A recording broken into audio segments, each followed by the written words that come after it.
शहर वाहतूक शाखेमार्फत शहरातील ऑटो रिक्षा युनियन अध्यक्ष व ऑटो चालक यांना वाहतुकीबाबत समुपदेशन केले. उपविभागीय पोलीस अधिकारी माननीय श्री सुदर्शन पाटील साहेब, शहर विभाग अकोला यांच्या मार्गदर्शनात पोलीस निरीक्षक मनोज बहुरे यांनी शहर वाहतूक नियंत्रण शाखा येथे शहरातील ऑटो युनियन अध्यक्ष व 55 ऑटो चालक यांना प्रवासी वाहतूक करीत असताना घ्यायची काळजीबाबत समुपदेशन केले. समुपदेशनात ऑटो रिक्षा चालक यांनी रिक्षा चालवताना गणवेश परिधान करणे, विना परमिट ऑटो न चालवणे, बॅग सोबत बाळगणे, बेशिस्त ऑटो रस्त्यावर उभे न करणे, ऑटो पार्किंग दिलेल्या ठिकाणी आपले ऑटो पार्क करणे, ऑटो चालवताना रस्त्यावर प्रवासी चढ उतार न करणे तसेच ग्रामीण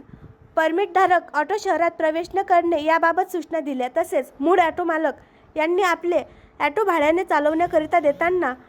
नशा करणारे व्यक्ती किंवा गुन्हेगारी प्रवृत्तीचे व्यक्ती